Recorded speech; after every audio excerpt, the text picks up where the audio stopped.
fajn inspiracijo.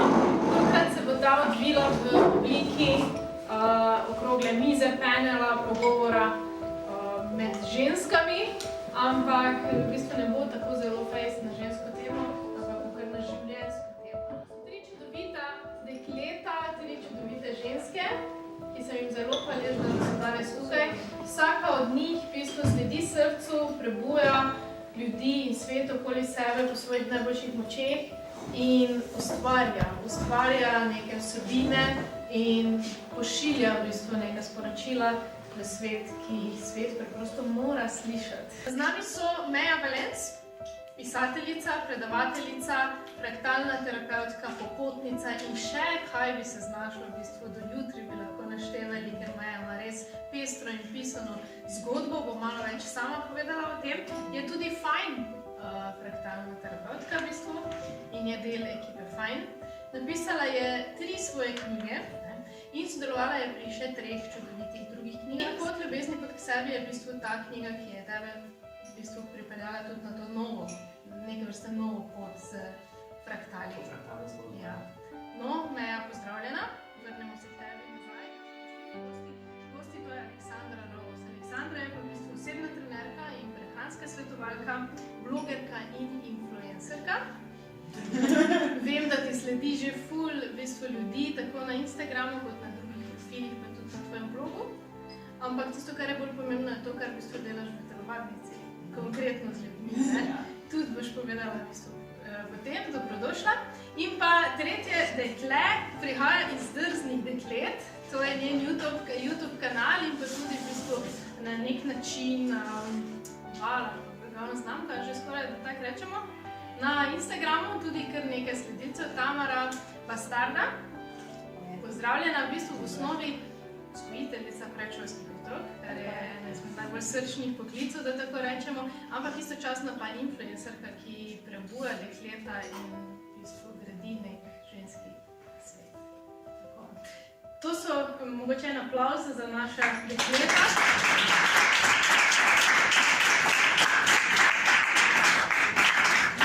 Pa se vrnemo k tebi, Meja. Mi dve imamo so najdaljšo zgodovino zdaj tukaj.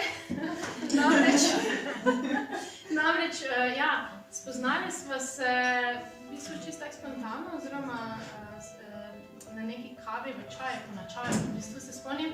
In pač fasciniralo me je to, da si dejansko pisateljica, ker jaz sem bila takrat še v tistem obdobju. Bom pisateljica, bi bila pisateljica, ampak ne bom se od tega ne da živeti. In ti si dejansko bila pisateljica in pač tvoja prva knjiga, ki si mi jo dala, Oglašena, je meni naredila res ta premik in meni je bilo to pač wow, ok, dejansko slovenska pisateljica, Slovenka, ki lahko z pisanjem ljudi premakne v ta drugi svet, ko bereš knjigo. In jaz sem dejansko, pač knjiga Oglašena tvoja govori o tvojem popotovanju po Južni Ameriki in jaz sem dejansko hodila s tistimi opankami vtrganimi stavov takrat, ko sem brala to knjigo. In mogoče, ker začneva tukaj, no, kaj je v bistvu te navdahnilo k temu, pa si kar sama odpotovala v Južno Ameriko in se podala na to pot? To bo prvi del odgovora. Drugi del pa bo, kaj me je navdahnilo, da sem napisala knjigo. Ja. Jaz sem predtem živela kar nekaj let v skupnosti Hare Krišna. Globoko sem bila v religiji in spoznavala, kaj je tisto duhovno v nas. Že kot mladenka, ko so vsi drugi čakali, pa punk poslušali, pa se je kaj zapili, sem jaz tam se obadala z nekimi knjigami, raziskovala, zakaj sem sploh tukaj. Tako ni me pritegnilo nič drugega, ne da ne bi smela, ampak ni me motiviralo. V sociologiji, filozofiji sem imela vedno roko gor, pa sem dala tista naporna vprašanja, da so me imeli vsi profesori tukaj. Čez moje eseje so delali velike vprašaje in sem bila takrat vsem počudna. Ampak, ker sem pa prišla po neki logiki, ne vem, stvarstva, preko tere religije, se pravi preko vedske znanosti, znanja, do dobrih odgovorov, me je toliko prepričalo, da sem šla globlje in globlje. In jaz, ko grem cela. In čez čas, kakšni 2-3 leta potem, ko sem res že izkusila, kaj to pomeni, religiozna praksa, vse to stajanje, pravila, principi, bila sem tudi poročena, po navodilu guruja, skratka vse sem ubogala. In ugotovila, kaj me je v to pripeljalo do duše. Ampak skozi čas sem si morala priznati, prišel trenutek prebojenja, nekega marca, da sploh nisem tako globoko duhovna, ko sem globoko depresivna. Takrat sem dojela, da sem ta ni, da sem nekaj zgrešila point. In težava skupnosti je bila, da se nihče ni ukvarjal z našo psiho in duševnostjo, ampak samo ti moli, pa bo že vse. In smo s tem potlačevali. In ko sem sklenila, da jaz tvegam, da bom šla, se ločila, pustila vse skupaj, vzela Boga v srcu naprej, nekako sem se začela zaupati, pa nekako sva se povezala. In takrat je bilo, kaj pa naj zdaj naredim od paljenega, zdaj več nočem nič v Boga, to samo nadivuje. Spisala sem magisterij, to znanje mi je pomagalo res dober magisterij narediti, ki je šel tudi v zbirki litera pod besedo neobesedljivem. In po nekem preblisku mi je prišla ideja, da pa jaz zdaj rabim čutiti, koliko pa jaz svoji intuiciji zaupam. Skozi je bila govora intuicija, ampak koliko pa jaz ne zaupam. Ne? In izziv je bil ta, da grem 1 leto, nikomor ne povem, kam grem. Samo moj predhodni partner, ki sva šla sicer na razne in je ostal prijatelj, on je vedel, kam grem, drugače pa niti starši nihče. Plan je bil, da dokler ne potrošim tistih 3,5 $, koliko sem imela zraven, bom potovala po feelingu, se pravi, ni bilo plana. Vedela sem, da želim Mehika, tam sem imela neki bazični punkt in potem je bilo pa dalje, kakor me bo nesla pot. In to je bilo navdušujoče, fascinantno in ko sem razmišljala danes, kaj nekaj me boš vprašala, je bilo vprašanje, mogoče me boš vprašala, kdaj sem se v življenju imela res fajn. Odgovor bi bil tisto leto. To je bilo res fajn, to je bilo, da sem dejansko lahko vsak dan si nataknila simbolično drugačne čevlje. Vsak dan me je 15 ljudi vprašalo, kdo sem, kaj počnem in si vsakič lahko zmislila nekaj drugega. Se pravi, neka svoboda v tem, brez omejitev družbenih vzorcev in tega bi bilo prav. Ja, kaj se pričakuje od mene, se kar nekaj zabava, kar nekaj sem pomirala različne kože. Vse, kar je prišlo na pot takega, ko bi tista pridna jaz, vedno pridna jaz rekla ne, se nekaj sem pa rekla ja. In to so bile tudi potem izkušnje z indijanci, dosti indijanskimi plemeni sem živela, kar sploh nisem vedela prej, da obstaja. Zajadrala sem kar globoko v šamanizem, se pravi v izkušnje svetih rastlin, se pravi halucinogeni, napitki in ceremonije, ki so mi masovno odpirali možgane in to je tisto, kar me je zavedno naredilo drugačno. Tu zdaj, ko učim fraktalno risbo, lahko ljudem mirno povem, da vem, da imamo neskončno potencialo več, kot jih živimo, ker sem jih ure in ure doživljala. Se pravi, kaj vse lahko s svojimi človeškimi možgani, tega nikoli ne morem pozabiti. Sam želim si vedno, da bi ostala vrata priprta, da ohranim del te svoje norosti, te unikatnosti. In tam se mi je skazala kot super, vse je bilo v redu, doživela sem krasne stvari, videla čudovite prostore in odnesla nekaj nepozabnega. In potem v bistvu vse to si prav vedela, si čutila, da moraš to v bistvu spraviti na to. Jaz sem vedela, da želim biti pisateljica. V bistvu sem že v srednji šoli, v osnovni šoli, moji spisi vedno nagradjeni, vse same superlativi. Moja mama učiteljica slovenščine, ampak se je potem hvalila v svoji šoli, kako pa jaz pišem, kako ona nikoli ne bo. In genetska zasnova, moj prastric je bil Miro Cerkvenik, očar Ruma. In nekako sem vedela že takoj, tako si ti rekla od malega, da bi bila ali novinarka ali nekaj tu spisati. Ampak kaj je bilo, nisem imela nič napisati, ni bilo neke zgodbe. In ko sem bila v Južni Ameriki, sem povedala, da sem naredila zgodbo. Ampak rabilo se je zgoditi pa prav posebna situacija, ki se dala prej tako fenomenalno fotko tistega potapljanja. V naslednjem obdobju življenja, ko sem že živela nazaj tu, se mi je tudi spočil otrok, ki je danes 13-letni Bor na Facebooku, se da že 243 lajkov imava. Največji lajki tega leta so za Boga, kar mu privoščim, ker je čudovit fant. Ampak dejansko se je spočil v odnosu, kjer je bil zelo hitro na sceni. In moje največje življenjske sanje, ker mi je oče hitro umrl, ne poznam konteksta srečne družine, moje edine sanje so bile srečna družina. Mama, a mulci. Pa klasika lajka, da me je na službo samo da nas morje in na izi. Ampak že kot nosečnica sem ugotovila, da totalno ne bo šlo. V bistvu že, ko je bil otrok star par mesecev, sem sprejela odločitev, ki je bila v bistvu brutalna, tudi proti meni, ker sem sama zrušila te svoje sanje. Ta partner ni nič kaj pomagal, ker se je zelo agresivno na to odzval in smo imeli drame še pa še. Ampak, ko sem potem ostala samo z otrokom in nisem več mogla nikamor pobegniti, da bi vedno šla kote, grem jaz, nikamor. To je bil moj princip. To je bila pa ena mala beba na mojem oprsju, ki me je rabila in ni bilo nikamor za pobegniti.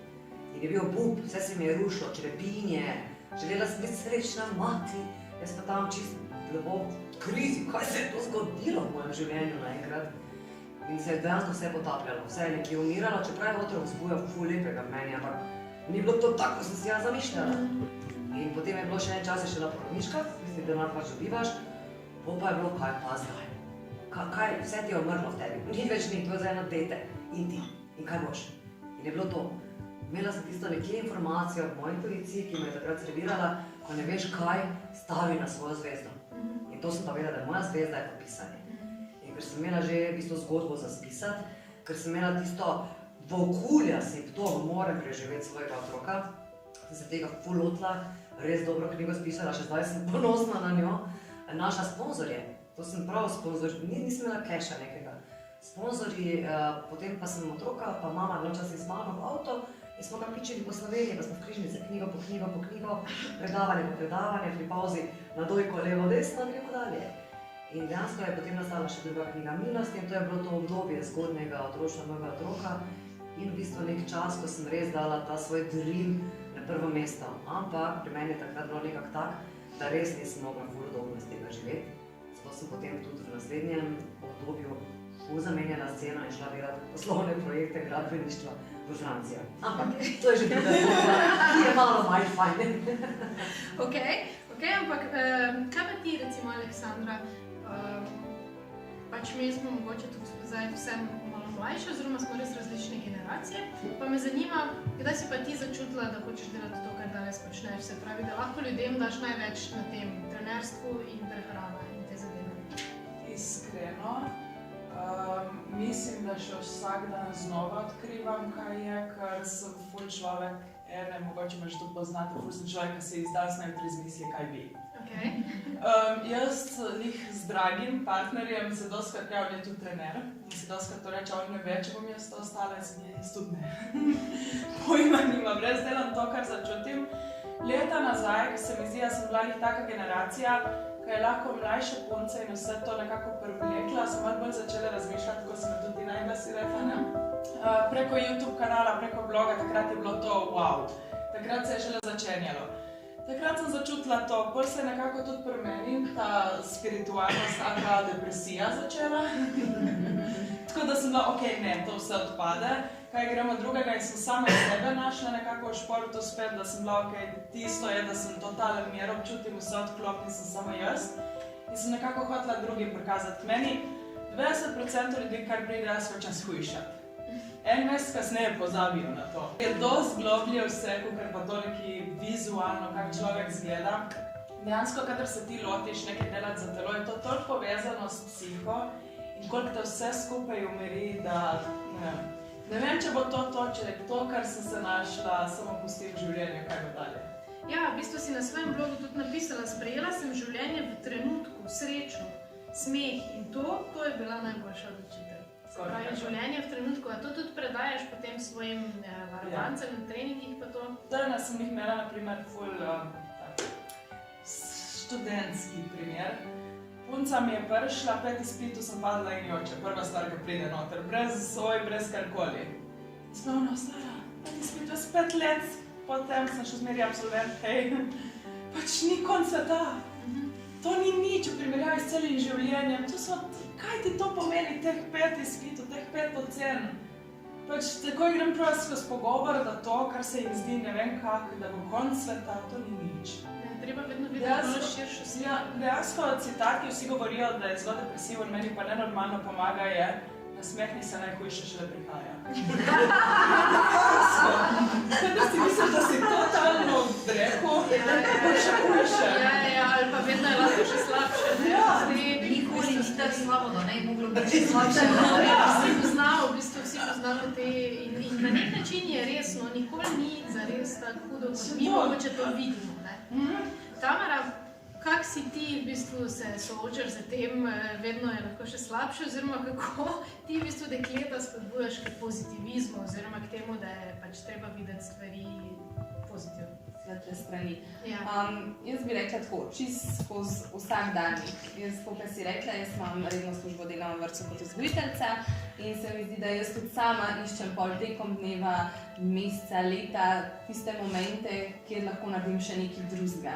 In meni je najboljše, da lahko objavim kaj, da se ljudje nasmejijo, rečem, okej, glej, prišla sem domov, dolg dan je bil, ampak jaz sem zdaj tukaj imam eno knjigo, pogledala sem tale video, ven grem, to naredim, nekaj dobrega bomo skuhali, nekaj dobrega pojedali, da se. le svetle strani. Tako, v bistvu si je treba vzeti čas, koliko jaz pač to znam, oziroma takrat, je že tudi Gaja prepovedala, čas je največje bogatstvo v današnjem času. Ne? In v bistvu ti si tudi napisala en članek, ali se znaš ustaviti. Ja, mogoče nam malo več poveš o tem, ker to je zelo tako izzivalno vprašanje danes, ne? Ker vsi vemo, da bi se mogli ustaviti, ne? Ampak v bistvu, ali se sploh znamo ustaviti? Težko. To smo imeli en projekt in tudi jaz sem zbrala takrat par punc, ki smo se eno popoldne dobile na pikniku in za 2-3 ure pozabile na vse skrbi, ki jih tisti dan imamo in smo se res poskušali osredotočiti na naše pogovore, na tiste minute, v katerem smo. Uspešno smo tudi pustile telefone ob strani, tiste 3 ure, ker se sliši tako wow, ampak je šlo. Pa nič nam ni manjkalo, svet se je naprej vrtel, ampak nismo nič zamudile. Tistem pač res momenti smo bile prisotna ena z drugo in je prav pasalo, tako bom rekla. In ob koncu, ko smo šle vsaka svojo pot naprej, smo si rekli, da je to treba ponoviti, ker enostavno, da si rečeš, dal sem to, dal sem tisto, ne morem, ampak ne.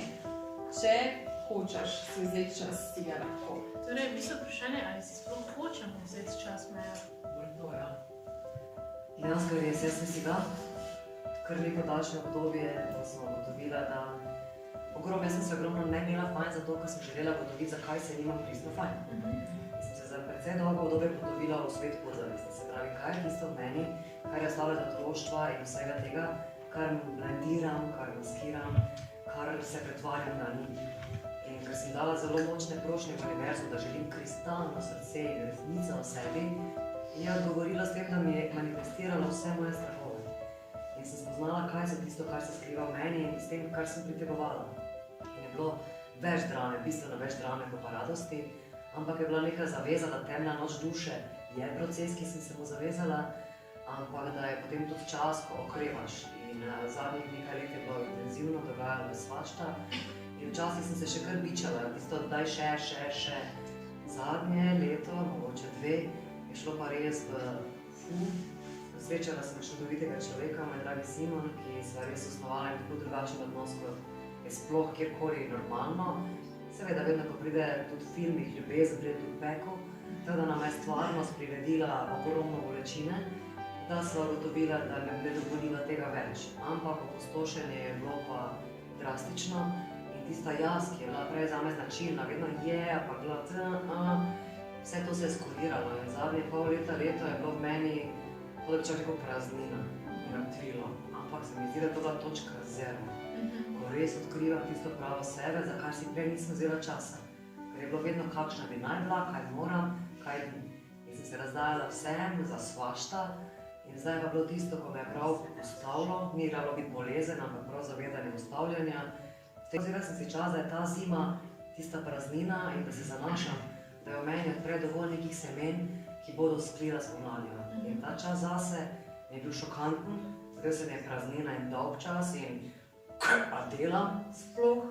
In to ni bilo značilno, zdaj sem si pa dopustila, da ga res rabim, ker ga nikoli si nisem privoščila. In je, nočemo si ga, ker se bojimo, kaj bomo tam srečali. Tako. Ali pa mogoče res, ker mislimo, da bo ta praznina nas v bistvu ugonobila, ne? Tako požrete na v bistvu, te v prvem trenutku se strašiš, ker smo navajeni, po mojem, toliko te polnosti, toliko te nekega dogajanja, praznega držljajo, da v bistvu ne znamo se čisto znajti potem, ko prije praznina. Ampak zdaj, ko si jo ti opisala, se mi zdi, da bi lahko rekli tudi čistost. Ja, to je končno čistost. Blank, tabula rasa. In zdaj pa lahko sadimo v bistvu nova semena. To, da si prekopal, pustila se zemlja spočije in dejansko zaupaš tistemu večjemu od sebe, čemur si vedno, da ve, kam te pelje in da je okej in da se bo rodilo nekaj lepega, da ni bilo nič zaman, da ni bilo nič stran vrženo. In se mi zdi, da je to kar pomembna točka v življenju, do katere bi mogli ljudje priti, da pa lahko potem te potenciale izkoristimo, ki si jih prej omenila, ne? Verjamem. Aleksandra, ti se tudi ukvarjaš z dosti ljudmi, v bistvu, ki pridejo k tebi, verjetno predvsej punca, najbolj tudi kakšen fant se znajde. In vsi ti ljudje, sem prepričana, tudi prinesajo nek potencial samo, ti ga verjetno zelo čutiš. Zdaj pa, kakšen izziv je v resnici iz ljudi potegniti ta potencial oziroma jih prepričati, da naj mu sledijo oziroma naj... To je, da vsi smislimo, oje, to je bolj odgovornost, prvoč ne, vsak človek to drugemu človeku iz dneva v dan daje. To ni ne vem kaj, da mora zdaj človek odkriti, ne. Je pa res, kar jaz opažam, tudi pri sebi, ne samo pri drugih, se ne izključujem iz tega, da smo vsi ful uživamo v tem, da smo produktivni. Dejansko nismo produktivni, samo cel čas, da nekaj delamo, s tokim polej, to sem jaz naredila, tudi če ni nič, tudi če imaš stran čas, ampak zaradi tega, ker si, ne toliko, da si privoščimo, ne bi to rekla, ampak se že nekako krivo počutimo, če si vzamemo tisti čas zase. Ja, ker zdaj pa mogla to, pa to, pa to, pa tretje. Imam mamice tudi med tem, ki jih treniram. One tisto 1 uro, da si jo trgajo, 2-krat smo, moj bog, njihov otrok bo umrl brez njih. Jaz vem prvič, kadar se z njimi zmeri dobim, je tako, da gremo na kavo, pa se vse zmenimo. Imela sem primer že z 2 mamicama, ko so prišle s partnerjem in z otrokom. Medtem, ko se otrok začne tam zraven vreščati, pardon, nisem mamica, vreščati, ne vem kaj, očetje. Ja. In jaz sem pol takrat, moram stopiti noter, alo, ona je z mano na sestanku, mislim, da tek 15 minut lahko vi poskrbite za otroka. Ne pride več treniram. Ne pride, takrat če bolj z veseljem, ker vidijo, da vse nekdo možu reče. In da je v bistvu tako prav, ne, se pravi, da tisti njihov občutek, da pa bi imela zdaj malo časa za sebe, je pravilen in je dovoljen in bi mogel biti sprejet, ne, tako rečemo. Ne, tudi spet ta primer študent, ne naredijo izpita, niso na faksu, niso tisto, jaz zdaj ne smem na trening. Zakaj ne? To se je zgodilo, kar se je zgodilo, tu so sprostila. Pač, zakaj se boš zdaj zaradi nekaj, kar se je zgodilo, že takrat tak si bila v šoku, tiste pol uro, zakaj se boš še en teden pol mučila zaradi tega? Kar je. Tako, in spet smo tukaj, da je treba v bistvu živeti v trenutku, da je treba izkoristiti in na nek način začutiti. Tamara, daj mi še malo več povej, kako recimo ti to dejansko integriraš v svoje življenje in kako skušaš v bistvu to predati tudi drugim. Se pravi, ta trenutek, to, ko si rekla, da spečem nekaj dobrega, ne vem, preberem neko dobro knjigo. To jaz bi tako zdaj iz sebe. Gledam na tiste stvari, ki se pravi meni prinašajo srečo, tiste, ki mene veseli. Ja, recimo peka, to je zame nekaj, kar je z mano od otroštva, mami je ful pekla, babi je pekla, ljudje se hrane razveselijo in to je ena takih stvari, ki jo recimo skušam deliti z drugimi. Delimo glede tega srečo. Pa čisto v vsakem dnevu so res taki drobci, ki si mogoče ne zdiš, da v tistem momentu prinesejo srečo, ampak potem, ko recimo zvečer reflektiraš nazaj, si misliš, ok, pomisel, a je bilo danes kaj dobrega, bilo je. Tudi če je bil samo, ne vem, en nasmeh od neznanca, ki te je srečal, pa se ti nasmehnil. To. Ja, se pravi, refleksija, se pravi, da dejansko pomisliš za nazaj in na dan, ki se je zgodilo, za kar si spet moraš v bistvu vzeti čas. To pomeni, da si moraš zvečer vzeti čas in dejansko pomisliti nazaj, kaj se je danes sploh v tvojem dnevu dogajalo. Tvoja zgodba je kar tako, smo že rekli, pestra, kar taka dramatična. Kako ti je pa vseeno uspelo pač ostajati na...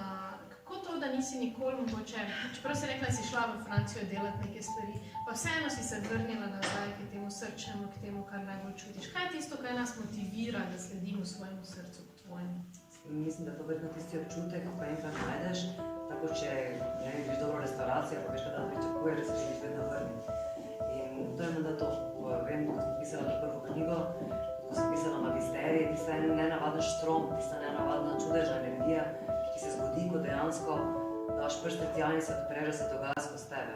In potem, ko prebiraš in si navdušen in veš, da si sicer ti, ampak da si se odprl nečemu večjemu kot ti, to je tisto, kar veš, da je nek namen. Jaz sem itak deklarirano vedno iskala svoje poslanstvo. Tako da to je eno, poleg tega ti pa vsekakor tudi pomagajo feedbacki ljudi.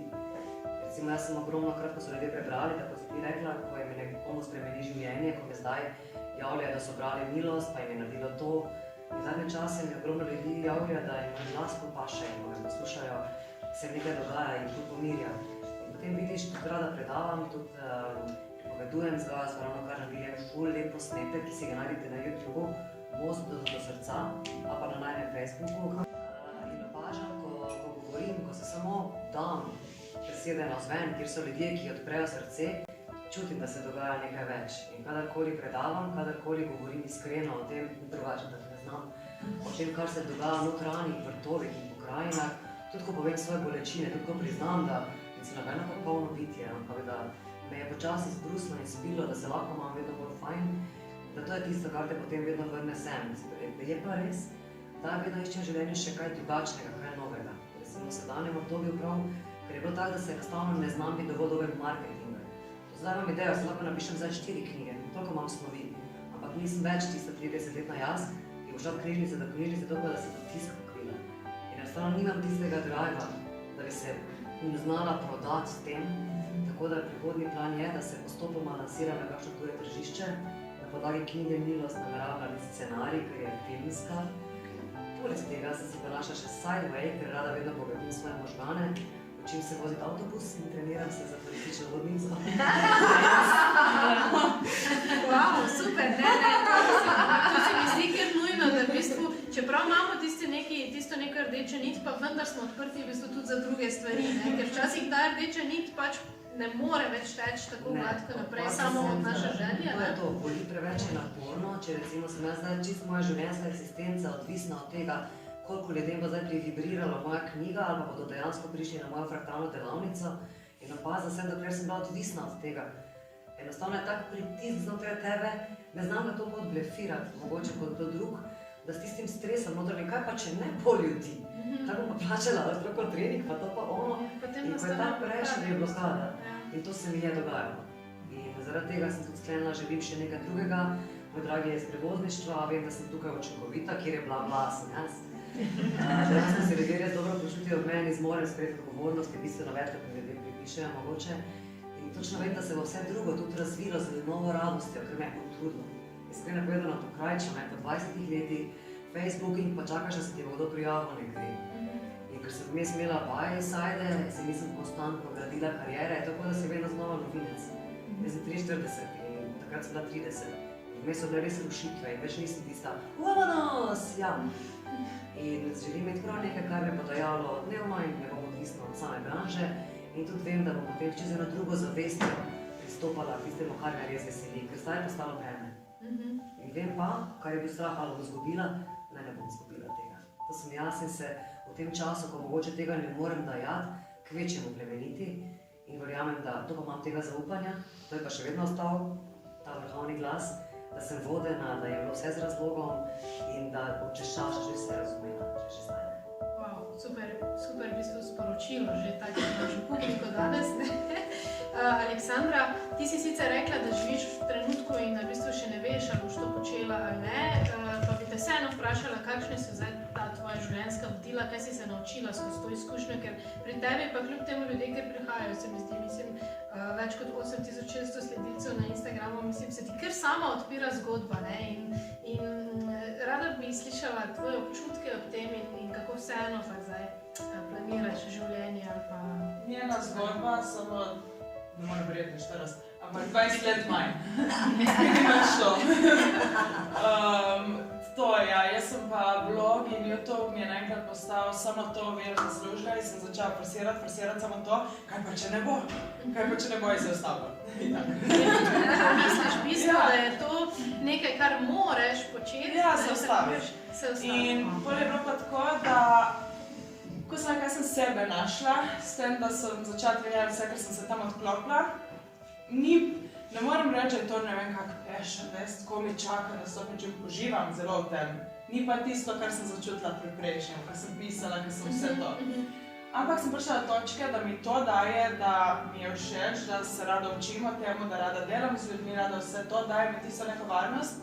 Hkrati se mi po tem času sem nekje pri 3000, če govorimo o številkah, pri 3000 se je pri meni ustavilo takrat, ni bilo nič. Bolj sem pa bila, tako ljudje so pozabili, zelo hitro v družbenih omrežjih pozabijo na te, so pozabili name vse znamke je svoboda, zdaj lahko karkoli delam. In si v bistvu takrat... In sem začela res karkoli mačke z kakim bojem, pa če res gluposti dajati gor, ker nobenega razen mene niso zanimale in je začela rast. In jih to je, da v tem momentu jaz nekaj pojma nimam, koliko jaz nisem vedela, da sem jih še s tom, bravo jaz. Pojma nisem imela, zato ker dam gor, ok, gor. In spet se je začela, kar sem opazila že od 18 let, ko sem začela to, konstantno se mi isto ponavlja, da kakor zraven nekaj delam pa to, kar me najbolj veseli, mi to ful raste. Kakor začnem samo tukaj fokus, ne. In to je, da takoj, kadar ne dajem toliko prešerja, ampak dejansko samo s tokom gre dalje, takrat je to, Pridejo v ja. bistvu efekti oziroma lahko dejansko slediš Ja, svojemu samo srcu. ne forsiram več, da to bi si mogla večkrat ponoviti, spet nisem perfekt, ampak probam ne forsirati zadeve, ker gre 10krat lažje. Vse se bo bolj lahkotno in ne rabiš razmišljati. To, kar imam zdaj, res v tem trenutku, si ne bi mogla zaželeti več, ne vem, kaj bo prineslo jutri, ampak v tem trenutku mi je perfektno. Hkrati pa, to sem dejansko govorila že zadnje pol leta vsem, ki hočejo, čeprav grem tukaj verjetno proti vsem, ampak ne delati tega, ne vam ne postane delo to, kar najbolj obživite. To sem se jaz naučila. Kadar mi je to postalo delo v tem svetu, ne. Ker zasovražiš, ker dobiš odpor. Predvsem ostali misliš, ne? Se pravi, predvsem, Ja. da ne gledaš ti na to kot na delo. Ne, dejansko to, zato ker žal smo v in finančnem in vsem tem svetu. In kakor ti nekaj, kar je tebi tako močno čisto, začneš dajati v to, ja, moraš skrbeti za finance, moraš tisto, moraš tretji. Vsaj pri meni jaz sem začutila blokado. Zdaj, kadar mi to vseeno ostaja za dušo, kadar vseeno lahko ustvarjam, ampak je delo nekaj drugega, kar mi je tudi zelo všeč, kar mi je fajn, ampak ni tista prioriteta, mi obe dvoje rase. Ok, se pravi, v bistvu je treba najti kombinacijo, super je, če lahko delaš to, kar ti je tisto najbolj čisto in ti hkrati še to prinaša denar.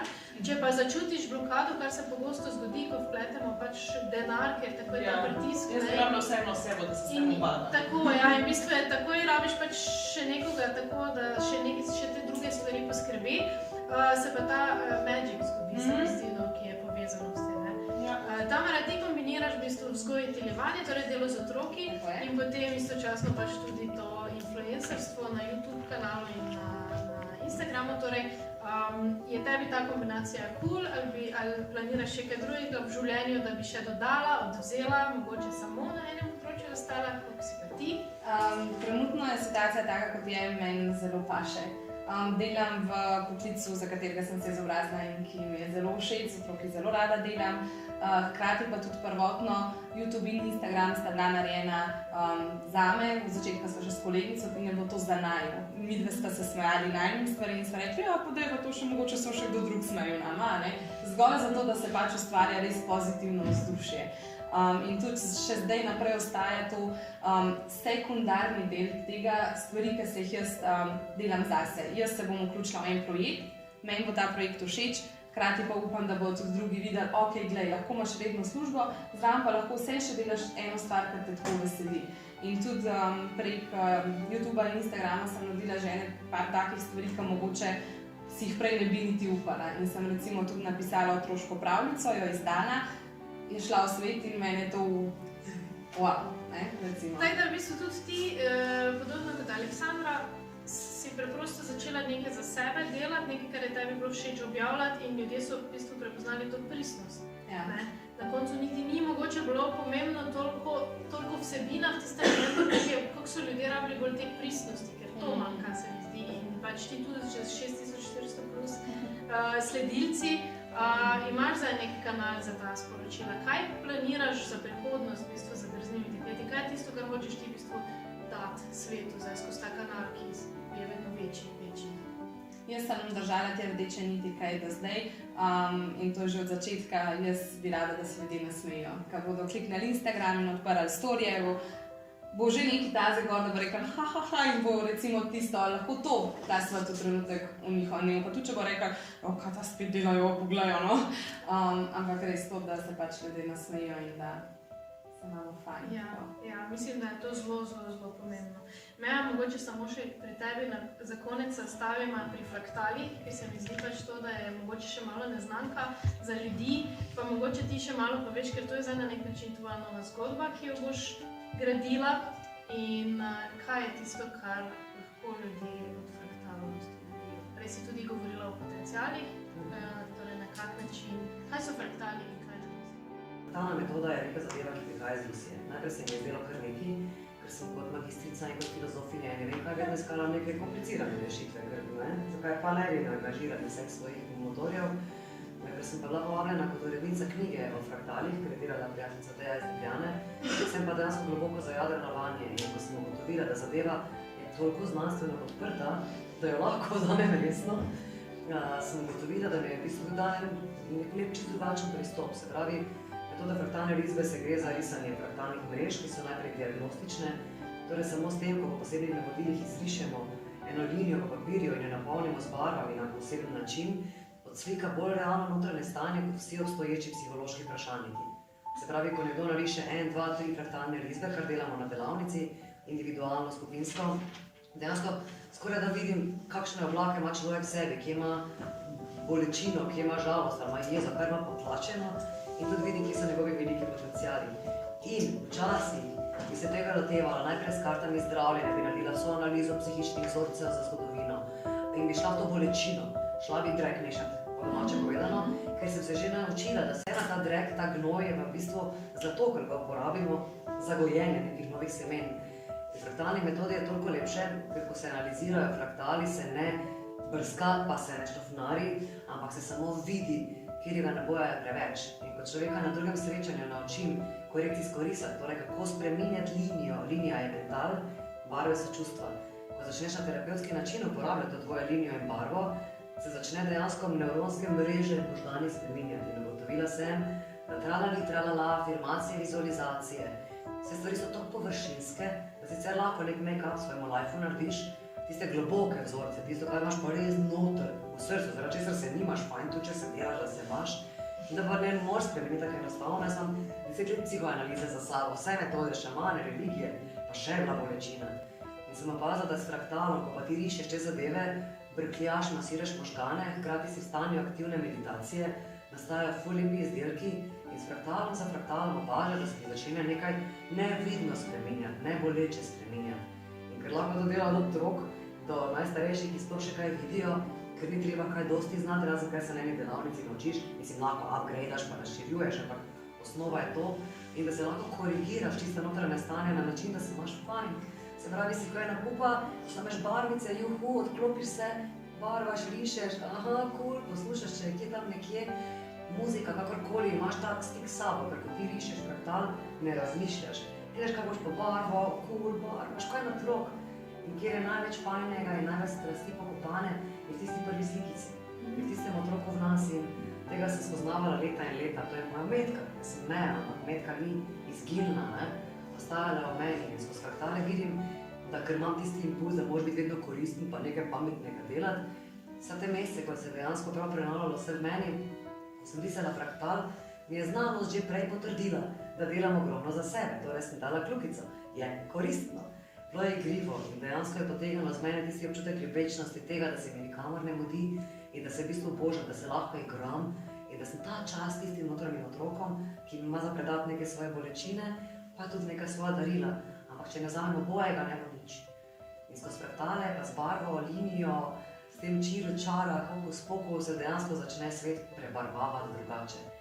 In to zdaj učim. Tako, in v bistvu zato je tudi to nekaj, kar boš z največjim srcem predajala. Ja, to je to, ker ni treba toliko govoriti, ampak je dejansko čutenje, dovoliš nekomu, da si pomaga sam.